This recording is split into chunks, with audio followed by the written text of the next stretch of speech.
रोजगार प्राय लोगों का छूट गया था। जो बाहर के प्रांतों के मजदूर भाई यहाँ थे, वो भी एक भय के कारण से अथवा अपना रोजगार छूटा अपने अपने प्रदेशों को लौटने लगे थे। लाखों की संख्या में वो लौटे, हमने उनका सहयोग भी किया। गरीब परिवार जिनका रोजगार समाप्त हो गया था, उनको हमने भरपूर सहायता भी की। लगभग 1200 करोड़ रुपए की राशि ये हमने उनको उपलब्ध कराई थी। जिनके घर में खाने के बिलाले पड़े थे, उनको केंद्र सरकार की योजना के अनुसार मुफ्त में राशन दिया जाने लगा। जिनके राशन कार्ड नहीं थे, उनको डिस्ट्रेस राशन कूपन ये भी दिए गए। अस्पतालों में इलाज की सारी व्यवस्थाएं की गई, पर्याप्त बेड भी उपलब्ध कराए गए, टेस्टिंग शुरू हुई। ये सारे काम लगातार उस समय से अब तक चल रहे हैं। आशा करते थे कि जल्दी इसका जो प्रभाव है वो कम होगा, और एक समय ऐसा आया भी था हरियाणा में कि जितने लोग नए संक्रमित पॉजिटिव हो रहे थे, उससे ज्यादा ठीक भी होने लगे थे। और ये ठीक होने की हमारी जो गति है वो 93% तक भी पहुंची थी। लेकिन एकाएक बीच में एक साइकिल फिर बढ़ने का आया था, फिर ठीक होने का भी आया, और अब ये तीसरा चरण ऐसा अब इस समय 9 महीने के बाद हमको देखने को मिल रहा है कि फिर से कोरोना का प्रभाव ये बढ़ रहा है। जो संख्या कम होती नजर आ रही थी वो बहुत ज्यादा बढ़ रही है। प्रतिदिन 2500 से 3000 तक भी लोग हरियाणा में पॉजिटिव आने लगे हैं। ये बहुत एक चिंता की बात है। हमको लगातार 9 महीने के इस अनुभव के बाद ये ध्यान में आया है कि हमें बहुत सावधानी पूर्वक, बहुत सतर्क होकर के इस लड़ाई को लड़ना पड़ेगा। और इस लड़ाई को लड़ने के लिए हमें हर वो सावधानी जो हमको बताई जाती है उसको हमको करना होगा। किसी प्रकार की जो लापरवाही है वो हमको करनी नहीं है। यदि हम कोई भी लापरवाही करेंगे तो उसके दुष्परिणाम होंगे। हम कोई भी चाहते नहीं कि हम इसको भोगना पड़े। क्या आप चाहेंगे कि हमको टेस्ट में जा करके और टेस्ट कराने के बाद पॉजिटिव आ जाए? क्या आप चाहेंगे कि हमको घर छोड़ करके और अस्पताल में 15 दिन 20 दिन के लिए वहां जा करके और अस्पताल रहना पड़े, हमको ये तकलीफ सहनी पड़े? क्या आप चाहेंगे कि हमारे घर का कोई भी सदस्य वो कोरोना से पॉजिटिव आ जाए? क्या आप चाहेंगे कि हमारे समाज का कोई भी व्यक्ति अपनी जान जो है वो गंवा बैठे? हम स्वाभाविक है, हमारा उत्तर है कि नहीं। अगर इसको नहीं चाहते हैं तो फिर हमको कुछ सावधानी बरतनी होगी। आज सावधानी बरतने के लिए हम कोरोना से अछूते कैसे रह सकते हैं? हमको मास्क के पहनने की आवश्यकता है। मास्क सब लगा करके रखें। हमको 2 गज की दूरी ये जो बताई गई है इसको सदैव बनाकर रखना है। आखिर कोरोना जब मास्क लगा करके रखेंगे तो सामने वाला अगर पॉजिटिव है तो हम प्रभावित नहीं होंगे, और ये दुर्भाग्य से हम पॉजिटिव हैं तो मास्क पहनने से कोई दूसरा पॉजिटिव ना आ सके। ये परस्पर एक दूसरे की सावधानी हमको बरतनी होगी। इसके प्रति अगर हम थोड़ा भी लापरवाही की, इन चीजों के हमने ना कर दी, तो पहले जो बताई गई चीजें हैं वो ना में नहीं वो हाँ में परिवर्तित हो जाएंगी। और यदि हम उनको से दूर रहना चाहते हैं, उनके प्रति ना देखना चाहते हैं कि कोई बीमार ना हो, हॉस्पिटल में ना जाए, पॉजिटिव ना हो, हमारे बीच में से कोई अपनी जान ना गंवा बैठे, उसकी ना करनी है, तो ये जो करने वाली चीजें हैं इनके प्रति हाँ करनी पड़ेगी। हमको कुछ ना कुछ अपनी औषधि, कोई अपना ये जो हमारे लिए होता है इम्यूनिटी बूस्टर, इसको इम्यूनिटी बढ़ाने के नाते से जो भी चीजें उपलब्ध कराई जाती हैं उनका उपयोग करना पड़ेगा। तो यदि हम उपलब्ध कराएंगे तो निश्चित रूप से हम जो है इस कोरोना से बच पाएंगे। आज व्यवस्थाएं पर्याप्त हैं, व्यवस्थाओं में कोई कमी नहीं है। हालांकि आज भी हम जो स्थिति हमारी है, मृत्यु दर देखा जाए तो हरियाणा की मृत्यु दर बाकी बहुत प्रदेशों से कम है। हम आज 1.01% हमारे यहाँ की मृत्यु दर है, जबकि अगर हम पास के पड़ोस के पंजाब प्रदेश को देखते हैं तो 3.2% उनके यहाँ मृत्यु दर है। हमारी रिकवरी रेट वो आज भी 90% है, वो कम नहीं है। आज हमारे टेस्ट जो हैं प्रतिदिन लगभग 35,000 टेस्ट ये प्रतिदिन हो रहे हैं। यदि हम कुल हरियाणा की आबादी को देखें तो अभी तक लगभग 12.5% लोगों का टेस्ट जो है वो हो चुका है, अर्थात 32 लाख लोग टेस्ट हो गए हैं। पिछले दिनों में जो हमारे यहाँ सीरो टेस्ट हुआ, उस सीरो टेस्ट में भी ध्यान में आया कि 14% लोग जिनका अभी टेस्ट भी नहीं हुआ तो भी वो कोरोना पॉजिटिव होकर के अपने आप नेगेटिव हो गए हैं, वो ठीक भी हो चुके हैं। ऐसी आबादी लगभग ये 35 लाख है। तो ये अपने आप भी यानी जो पॉजिटिव होते हैं बिना टेस्ट के, बिना पॉजिटिव, बिना हॉस्पिटल जाए हुए, वो ठीक भी हो रहे हैं और बहुत बड़ी आबादी हो गई है। अब इसमें एक एक व्यक्ति की बजाय हर परिवार में ऐसा लगता है कोई ना कोई व्यक्ति अब पॉजिटिव या तो हो गया है या इस समय पॉजिटिव होगा या होकर के ठीक हो गया होगा, क्योंकि लगभग यानी 14% आबादी का मतलब यह है हर 7 व्यक्तियों में से एक व्यक्ति या तो पॉजिटिव होकर के ठीक हो गया या आज पॉजिटिव है। तो ये घर घर के अंदर पहुंच चुका है। कोई एक समय था कि हम अपने दरवाजे बंद रख करके इस कोरोना को अंदर घुसने से बचा सकते थे, लेकिन अब ऐसा रास्ता नहीं बचा है कि दरवाजे बंद करके और हम इसको बचा पाएंगे। अगर बचाना है तो फिर अपने आप को व्यक्तिगत रूप से इसको बचाना पड़ेगा। हम सरकार की ओर से प्रयत्न कर रहे हैं कि आपको ज्यादा से ज्यादा यानी मास्क ये उपलब्ध कराए जाएं। मैंने डिपार्टमेंट को कहा है कि अगले दिनों में 1 करोड़ मास्क ये हमको लेकर के और जनता को उपलब्ध कराने चाहिए। हमने अपील भी करनी है अपने आप को भी, अपने परिवार के लोगों को भी, अपने साथियों को भी, आते जाते सब लोगों को। मेरी तो अपील है कि 5-7 मास्क अपनी जेब में रखने चाहिए। जब भी कोई व्यक्ति सामने मिलता है मास्क नहीं पहना हुआ है तो बड़े प्रेम से उसको एक मास्क उपलब्ध कराना चाहिए कि भैया मास्क पहन के जाओ, क्योंकि ये कोई ऐसा विषय नहीं है कि केवल दंड से ठीक हो सकता है। हाँ, दंड भी दिया जाना ये अनिवार्य इसलिए है, कुछ लोग बार बार लापरवाही करते हैं। हमने मास्क न पहनने वाले व्यक्तियों को 500 रुपए का दंड ये हमने किया है। कुछ लोगों ने सुझाव दिया कि दिल्ली में 2000 रुपए का जुर्माना हो गया, आप भी करिए। मेरा कहना है कि हमको 500 या 2000 से कोई ज्यादा अंतर पड़ेगा ऐसा मुझे नहीं लगता। मुझे लगता है कि अगर अपील हम करेंगे, सब एक दूसरे को कहेंगे, वातावरण ऐसा बनाएंगे तो फिर लोग मास्क पहनना चालू रखेंगे। मास्क पहनना अति अनिवार्य ये हमको करना चाहिए। हमारे यहाँ पिछले दिनों में स्कूलों में हमने देखा, क्योंकि एक बहुत बड़ा दबाव हमारे शिक्षा को लेकर के ऐसा बना हुआ था कि शिक्षा में, क्योंकि ऑनलाइन शिक्षा की पद्धति शुरू की गई, लेकिन ऑनलाइन शिक्षा की पद्धति से हर विद्यार्थी ऑनलाइन शिक्षा से लाभान्वित नहीं हो सकता। बहुत ऐसे विद्यार्थी हैं जिनके पास उस प्रकार के साधन नहीं है, उन परिवारों के अंदर इतने साधन नहीं है। तो उसी में से ये ध्यान में आया कि बच्चों को स्कूलों के अंदर पढ़ाया जाए। और जब स्कूल खोलने का हमने ऐलान किया, बच्चे वहां 9वीं 10वीं 11वीं 12वीं के जब उन्हें बुलाए और आते हुए उनको आने से पहले जब उनका टेस्ट लिया गया तो बड़ी संख्या में विद्यार्थी वो पॉजिटिव संक्रमित निकले। अध्यापक वो निकले तो चिंता हो गई हमको। तुरंत हमने उसको 30 तारीख तक स्कूलों को बंद करने का ऐलान कराना पड़ा कि 30 तारीख तक नहीं करेंगे। और इसके बाद भी यदि स्कूल खोलेंगे तो उन विद्यार्थियों को जब वो घर से चलते हैं, अपने मोहल्लों से चलते हैं, वहीं उनका टेस्टिंग कराएंगे और टेस्टिंग करा करके उनको और तब विद्यालयों में लाएंगे, ताकि किसी विद्यालय में एक किसी छात्र के कारण से बाकी छात्रों को नुकसान ना भुगतना पड़े, ना झेलना पड़े। ये हमको सब करना है। तो आखिर हर जगह, चाहे विद्यालय हैं, चाहे हमारे घर हैं, चाहे हमारे बाजार हैं, चाहे हमारे काम करने के अन्य स्थान हैं, कार्यालय हैं, सब जगह पर हमको ये सावधानी बरतनी पड़ेगी। आज विषय आता है कि दोबारा से लॉकडाउन किया जाए। लॉकडाउन करना एक ऑर्डर से किया जाना तो संभव है, कर सकते हैं, लेकिन उसके कारण से कठिनाइयां कितनी आती हैं ये भी हमको ध्यान रखना चाहिए।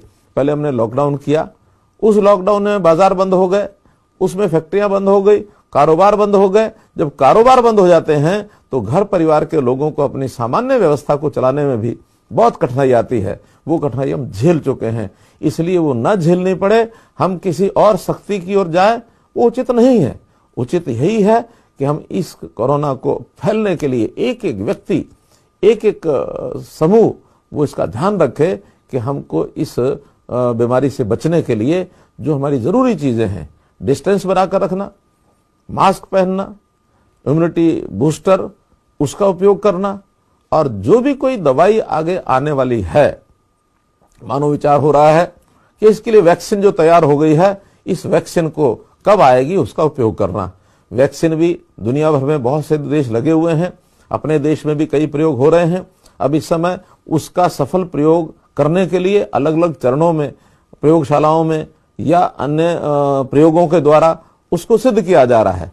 पहले चरण के प्रयोग हो गए, दूसरे चरण के प्रयोग हो गए, तीसरे चरण के प्रयोग चल रहे हैं। और मुझे ये बात बताते हुए आपको खुशी हो रही है कि जब तीसरे चरण के प्रयोग मनुष्यों के ऊपर उसको जब सुचारू रूप से आगे चलाने की बात आई, क्योंकि दोनों प्रयोग बहुत सफल हुए हैं, तो तीसरे प्रयोग में मुझे खुशी इस बात की कि हमारे स्वास्थ्य मंत्री श्री अनिल विज स्वयं उन्होंने उस प्रयोग को अपने ऊपर कराया है, ताकि लोगों को विश्वास बैठे कि इस वायरस, इस वैक्सीन के द्वारा जो ये वायरस नहीं आएगा, हम कोरोना से पीड़ित नहीं होंगे। तो ये प्रयोग अब लगातार चल रहा है। कुछ महीनों के बाद ये भी संभव है कि जो वैक्सीन है वो बड़ी मात्रा में उपलब्ध हो और सब लोगों को उस वैक्सीन का टीका लगे, ताकि ये कोरोना की इस बीमारी को, क्योंकि ये छूत की बीमारी है, महामारी है, दुनिया में फैली हुई है, इसको रोकने के लिए इस वैक्सीन का उपयोग भी हो सकता है। लेकिन जब तक दवाई नहीं तब तक ढिलाई नहीं। आखिर दवाई आएगी तब आएगी, उससे पहले कम से कम सावधानी बरतना ये बहुत जरूरी है। तो इन सब बातों को ध्यान में रखते हुए मैं आपसे अपील करता हूं, बार बार अपील करता हूं कि कोरोना का ये जो दोबारा से एक बड़ी मात्रा में, और खास करके जो एनसीआर एरिया है, इस एनसीआर एरिया के अंदर ये जो बढ़ते हुए केसेस आ रहे हैं, इससे अपने आप को बचाने के लिए हम सावधान हो जाएं। इलाज तो सरकार करा सकती है, सरकारी अस्पताल हैं, आज लगभग लेबोरेटरीज भी 46 हमारी जो लेबोरेटरीज हैं जिनके अंदर टेस्ट हो रहे हैं वो बनी हैं, और हमारे पास बेड्स की कोई संख्या नहीं है, 28 लैब हैं, हमारे पास 46,000 बेड्स हैं जो केयर सेंटर्स हैं उनके अंदर। और आज एक आह्वान और हमने किया था, वो था प्लाज्मा डोनेट करने का।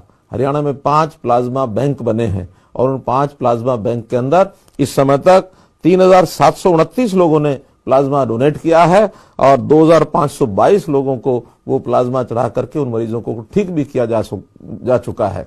तो ये एक बहुत बड़ा आह्वान है। हम हर दृष्टि से, चाहे वो प्लाज्मा की बात हो, चाहे वैक्सीन की बात हो, चाहे इम्यूनिटी बूस्टर की बात हो, चाहे मास्क की बात हो, चाहे डिस्टेंस की बात हो, इन सब बातों का हम ध्यान रखें। ये अपील आज मैं आपसे इसलिए कर रहा हूं कि आने वाला समय थोड़ा कठिनाई का है। मैं फिर ये कहूंगा कि डरने की आवश्यकता नहीं, सावधानी बरतनी है, और अगर सावधानी बरतेंगे तो हम अपने उद्देश्य में सफल होंगे। एक विषय आपके सामने ये रखना है, जनता के सामने कई प्रकार के विषय जब अपील के नाते आते हैं, तो दूसरा जो अपील का मेरा विषय है वो है आजकल हमारे जो किसानों में तरह तरह के जो विषय चल रहे हैं, उसके ऊपर भी मुझे आपसे एक बात रखनी है कि जो किसानों को बरकलाया जा रहा है, बहकाया जा रहा है, इससे हमारे किसान भाइयों को बहुत ही सावधान रहने की आवश्यकता है। अभी जैसे केंद्र सरकार ने किसान की आय डबल कैसे हो, इसके लिए बहुत से प्रावधान किए हैं।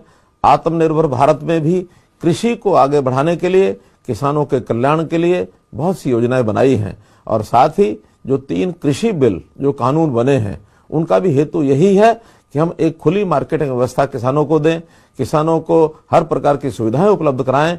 लेकिन हमारे विपक्षी लोगों ने, कुछ किसान संगठनों ने इस प्रकार का भ्रम फैलाया है कि इसके 3 बिलों के आने के बाद हमारी मंडियां वो समाप्त हो जाएंगी, हमारा एमएसपी वो समाप्त हो जाएगा। मैं आपको विश्वास दिलाता हूं, क्योंकि अभी हरियाणा में हमने पिछले 1.5 महीने से जो प्रोक्योरमेंट किया है, चाहे वो धान का किया है, चाहे वो बाजरे का किया है, चाहे मूंग का किया है, मूंगफली का किया है, और ये जो सारा कपास की हमारी प्रोक्योरमेंट चली है, तो ऐसी सारी जो प्रोक्योरमेंट हो रही है वो सब मंडियों के माध्यम से हो रही है, सभी एमएसपी के ऊपर हो रही है। कभी भी ये मंडियां ना समाप्त होने वाली हैं, बल्कि मैं कहूंगा कि और बढ़ाई जाएंगी। एमएसपी समाप्त होने वाला नहीं है। तीनों कानूनों के कारण से तो अगर कहीं किसान को एक और अवसर मिल रहा है कि एमएसपी के से ज्यादा रेट अगर कहीं बाहर खुली मंडी में, प्राइवेट मंडी में उसको मिलता है, तो वो जाकर के अपने अनाज को बेच सकता है। इससे पहले वो खुले में अपना अनाज बेच भी नहीं सकता था। तो हम लोगों ने अपने यहाँ हरियाणा में केंद्र सरकार की योजना से तो धान इस बार प्रोक्योर किया है, आगे रबी में गेहूं प्रोक्योर करेंगे। लेकिन इसके अलावा भी जो ऐसी चीजें केंद्र न भी करे, हम उसको प्रोक्योरमेंट कर रहे हैं, चाहे वो बाजरा है, मक्का है, मूंगफली है, सूरजमुखी है, और इसके अलावा सरसों है। ये सब चीजें हम यहाँ प्रोक्योर कर रहे हैं। और मुझे इस बात का दुख है कि इन चीजों की प्रोक्योरमेंट आसपास के प्रदेश नहीं कर रहे हैं, ना वो पंजाब कर रहा है, ना वो राजस्थान कर रहा है। और दुखद एक विषय यह है कि राजस्थान में बाजरा न खरीदने के कारण से वहां 1300-1400 रुपए का रेट है। वहां से एक जो दुखद पहलू है, जिसके लिए मैं अपने यहाँ के किसानों को, अपने व्यापारियों को आगाह करना चाहता हूं कि राजस्थान से एक थोड़े लालच के लिए हम जो बाजरा खरीद करके यहाँ लाके बेचना चाहते हैं, वो एक बहुत अच्छा विषय नहीं, बल्कि मैं कहूंगा कुकृत्य है, क्योंकि उसके कारण से हरियाणा के किसान का नुकसान होने वाला है। बाजरा जो खरीदा जाएगा उसका सरकार को भी नुकसान है। पिछली बार हमने हरियाणा के अंदर लगभग 3 लाख मीट्रिक टन ये बाजरा खरीदा था, और इस बार 6 लाख मीट्रिक टन खरीदा जा चुका है, और अभी भी कहीं कहीं किसानों का बाजरा बाकी है। लेकिन शिकायतें बहुत मिल रही हैं कि राजस्थान का बाजरा वो निरंतर यहाँ पर कुछ व्यापारी, कुछ आड़ती और कहीं कहीं किसान बंधु भी उनके साथ मिल करके उनका सहयोग कर रहे हैं।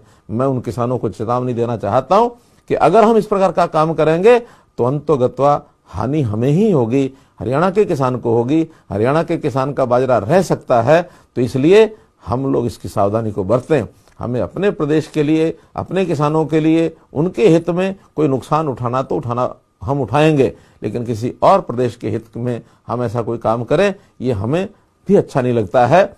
इसी प्रकार आजकल एक जो दूसरी समस्या वो आ रही है पंजाब में, वहां के किसानों ने, वहां के और लोगों ने जिस प्रकार की हड़ताल, स्ट्राइक, रेल रोको, ये सारे अभियान चलाए हुए हैं, जिसके कारण से वहां की गतिविधियां वो प्राय ठप हो गई हैं, जिसके कारण से बहुत बड़ी जो समस्या किसानों की आने वाली है वह है यूरिया खाद की। वहां यूरिया खाद उपलब्ध न होने पर हमारे जो बॉर्डर डिस्ट्रिक्ट हैं, वो बॉर्डर डिस्ट्रिक्ट भी खाद जो है वो यहाँ बॉर्डर डिस्ट्रिक्ट से वहां सप्लाई किया जा रहा है, जो छोटे तुच्छ एक हमारे किसी लाभ के लिए हम इस काम को करते हैं। तो इस काम को भी किसान जरा सावधान हो जाए। उनको अपील करता हूं कि अपने यहाँ का यूरिया पंजाब की तरफ न जाने दें, कहीं ऐसा ना हो कि हमको कठिनाई आ जाए, क्योंकि यूरिया एक सीमित मात्रा में ही मिलता है, जितनी प्रदेश की आवश्यकता होती है उतना मिलता है।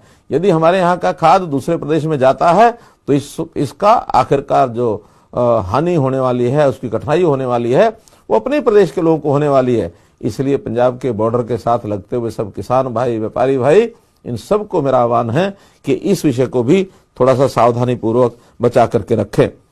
एक अपील मेरी है कि अभी जैसे धान की पराली है, धान की पराली, इसको जलाने का काम ये किसान पहले करता था, क्योंकि उसके पास इस प्रकार का कोई और अतिरिक्त रास्ता नहीं था कि उस पराली का वो क्या करे। लेकिन आज पराली का उपयोग होने लग गया है। पराली जो है गत्ते की फैक्ट्री में, अन्य बहुत से व्यवसायों में वो खरीदी जाने लगी है, ईंधन के रूप में उसका काम आता है। बासमती की पराली है वो चारे के लिए भी काम आती है।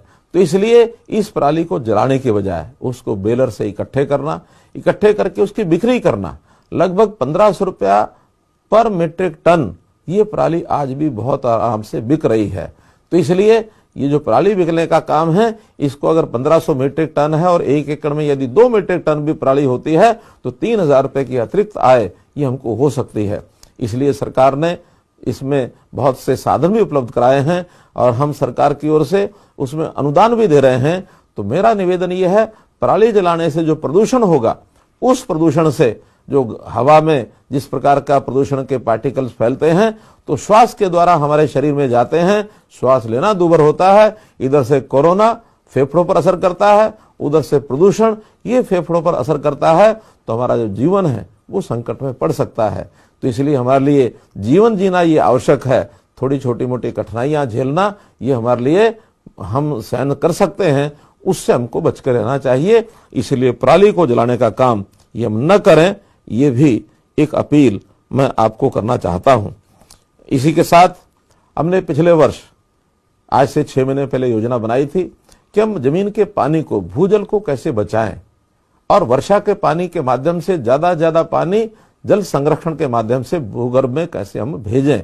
तो इस नाते से हमने जो योजना बनाई थी, मुझे खुशी है कि लगभग 75,000 एकड़ ऐसा जो किसानों ने संकल्प किया कि हम धान की बजाय अन्य फसलों की बुआई करेंगे, जिसके बदले में हमने उनको 2000 रुपया तुरंत नगद दिया था बुआई के समय, और 5000 रुपया अब फसल होने के बाद बिक्री के समय उनको दिया जा रहा है। ऐसे 7000 रुपया प्रति एकड़ उनको लाभ भी दिया जा रहा है। इस पर जितने किसानों ने अमल किया उनको तो मैं बधाई देता हूं, सराहना करता हूं। लेकिन इस अगले वर्ष में इस बात को ध्यान में रखेंगे और ज्यादा किसान भी इस ओर आएंगे तो मैं समझता हूं जल जो है वो एक विरासत के रूप में हम अगली पीढ़ी को देकर के जाएंगे। मेरा पानी मेरी विरासत, ये हमने नारा दिया है, इसके ऊपर भी हमको भरपूर उपयोग करना है, इसको जरूर ध्यान रखें। अभी किसानों ने जो 3 बिलों के विरोध में जो एक आह्वान किया हुआ है कि दिल्ली जाने का, मेरी अपील है कि इस प्रकार के किसी प्रकार के दिल्ली जाने के जो कार्यक्रम में आप लोग भाग न लें, क्योंकि इससे कोई लाभ होने वाला नहीं है। अंतोगत्वा ये जो तीनों कानून, जैसा मैंने पहले बताया, ये किसान के हित में है और आप लोग जब 1 साल भर में और आगे चल करके देखेंगे तो आपको इसके लाभ जानकारी मिलेगी। और चूंकि अब ये कानून बन चुके हैं तो किसी भी प्रदेश के लोगों को इसकी ओर आगे बढ़ना नहीं चाहिए, इसका लाभ नहीं होगा, ये मेरी आपसे अपील है। अंत में मैं इतना जरूर कहना चाहूंगा कि हमारे किसान भाइयों को इस समय की प्रोक्योरमेंट में कुछ कठिनाइयां भी झेलनी पड़ी। उनकी मंडियों के अंदर उनको टोकन मिलने में कठिनाई आई है, बिक्री में कठिनाई आई है, या कहीं पेमेंट देरी से हुई है। अब इसके कारण ये थे कि इस बार हमने बहुत बड़ा परिवर्तन किया है। इस बार जितनी भी प्रोक्योरमेंट हुई है सब ऑनलाइन की गई है, कंप्यूटर के द्वारा की गई है, ताकि जितनी हमारी मेरी फसल मेरा ब्यौरा में जितनी जानकारी किसान ने दी है उसकी उतनी, यानी फसल जो है ठीक से बिकनी चाहिए, उसकी फसल की कीमत किसान को सीधी मिलनी चाहिए। क्योंकि ये जो माल है, धान है, ये जो भी फसल है, ये किसान की होती है, मालिक किसान है। इसलिए किसान अगर बेच के जाता है तो उसके खाते में सीधा पैसा जाना चाहिए। इस बार ये सारी व्यवस्थाएं करने में थोड़ा बैंकों के माध्यम से जो किया गया काम है, मंडियों के माध्यम से किया गया काम है, उसमें कहीं ना कहीं थोड़ी कठिनाई आई है। और मैं किसान को विश्वास दिलाता हूं, किसान भाइयों को, कि ये अगली प्रोक्योरमेंट जो रबी की होने वाली है, रबी की प्रोक्योरमेंट में किसी प्रकार की कोई कठिनाई हम नहीं आने देंगे। अभी से उसकी तैयारी करेंगे। सब जानकारियां जो आप लोगों के द्वारा हमको मिलेंगी, जो भी मंडी के यानी लोगों के द्वारा मिलेंगी, आड़तियों के द्वारा मिलेंगी या किसान प्रतिनिधियों के द्वारा मिलेंगी, उन सब कठिनाइयों को दूर करके हम इस अगले महीने में एक एक बात पर विचार करके उसको दूर करेंगे। आने वाली रबी की फसल में कोई भी कठिनाई आपको ना आए, ऐसा मैं आपको विश्वास दिलाता हूं। आप लोग निश्चिंत रहिए, हम किसान के हित में, क्योंकि हमारा प्रदेश ये कृषि प्रदेश है, किसान का भला तो सबका भला, इस नाते से इस ओर आगे बढ़ेंगे। एक जो मुझे अपील करनी है वो अपने कर्मचारी भाइयों से करनी है। हमारे कर्मचारी भाई देख रहे हैं कि ये कोरोना का जो समय चला है, पहले तो मैं उनका धन्यवाद करता हूं कि हमारे कर्मचारी भाइयों ने इसमें बहुत बड़ा योगदान किया है। चाहे वो कोरोना योद्धा के रूप में उन लोगों ने काम किया हो, और चाहे बहुत से लोगों ने आर्थिक दृष्टि से योगदान किया। करोड़ों रुपए का योगदान हमको कर्मचारी भाइयों की ओर से मिला। जहां व्यापारियों से मिला, जहां उद्योगपतियों से मिला, कंपनियों से मिला, वहां कर्मचारियों से भी बहुत बड़ा योगदान मिला है, जिसका उपयोग हम लोग इस कोरोना की रोकथाम के लिए, कोरोना के इलाज के लिए, जो नीडी पर्सन हैं, जरूरतमंद आदमी हैं, उनको सहायता करने के लिए, इसके लिए हमने किया है और कर रहे हैं। अभी भी बहुत से लोग उसके अंदर योगदान कर रहे हैं, उनका सबका बहुत बहुत आभार है। लेकिन बीच बीच में कभी कभी ध्यान में आता है, मैं ये नहीं कहता कि कर्मचारियों की कोई कठिनाइयां नहीं होंगी, कोई डिमांड्स जो है उनकी उचित नहीं होंगी, उचित भी हो सकती हैं। लेकिन जिस प्रकार के संकट के दौर में इस समय सारा प्रदेश, सारा देश ये निकल रहा है, ऐसे समय में हमको कुछ समय के लिए उन चीजों से दूर रहना चाहिए। हमें जो भी कुछ मिलता है, चाहे वो सरकार से मिलता है, वो ठीक है कि हम अपने काम के बदले में लेते हैं, बदले में हमको समाज की सेवा करनी होती है। तो समाज की सेवा करना इस समय हमारा परम कर्तव्य है।